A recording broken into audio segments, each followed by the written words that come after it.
If you're prepared to confront your deepest fears, welcome to our world. Welcome to the Horrorscape Chronicles.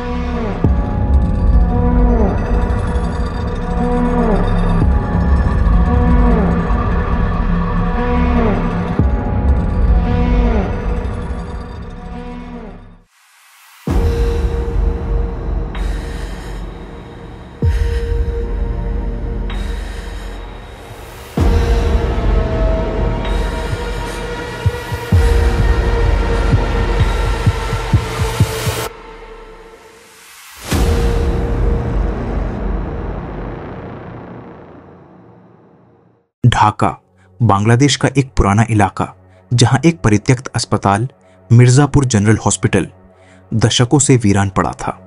लोग कहते थे कि वहां रात में अजीबोगरीब आवाजें आती हैं, परछाइयां दिखती हैं और कोई भी जो अंदर गया वापस नहीं लौटा। आसपास के लोग मानते थे कि यह अस्पताल श्रापित है।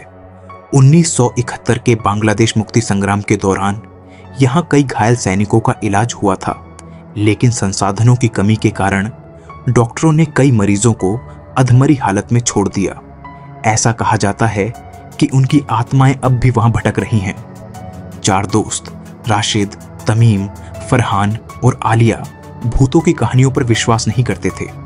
वे हॉरर एडवेंचर के शौकीन थे और तय किया कि वे एक रात अस्पताल में जाकर सच्चाई जानेंगे। रात के 12 बजे वे टॉर्च और कैमरे लेकर अस्पताल में दाखिल हुए। जगह सुनसान थी, खिड़कियां टूटी हुई थीं और चारों ओर अजीब सी ठंडक थी। जैसे ही वे भीतर गए, दरवाजा अपने आप बंद हो गया। अचानक उन्हें कमरे से किसी के रोने की आवाज आई। उन्होंने देखा कि ऑपरेशन थिएटर के पुराने स्ट्रेचर पर एक सफेद साड़ी में लिपटी महिला बैठी थी, जिसका चेहरा नहीं दिख रहा था। फरहान ने जैसे ही कैमरा उसकी तरफ घुमाया, वह महिला तेजी से उनकी ओर बढ़ी। उसके नाखून लंबे और काले थे और उसकी आंखें सुर्ख लाल। सभी घबराकर भागने लगे, लेकिन दरवाजा अंदर से लॉक हो चुका था। तभी तमीम ने देखा कि दीवारों पर खून से लिखा था, तुम बच नहीं सकते। राशिद ने किसी तरह अपनी टॉर्च ऑन की, लेकिन रोशनी में चारों ओर साए नजर आए, जैसे अनगिनत आत्माएं उन पर हमला करने वाली थीं। आलिया ने कुरान की आयतें पढ़नी शुरू की। तभी भयानक चीख गूंजने लगी और दरवाजा अचानक खुल गया।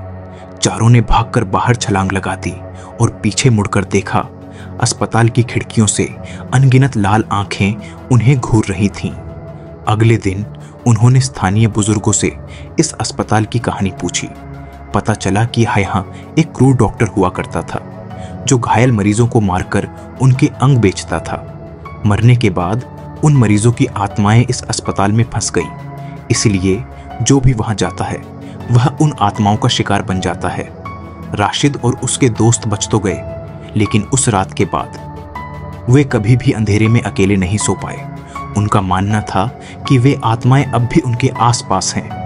क्या आप भी उस अस्पताल जाने की हिम्मत करेंगे? क्या आपको यह कहानी डरावनी लगी? आपको असली घटनाओं पर और भूतिया कहानियां चाहिए? बताइए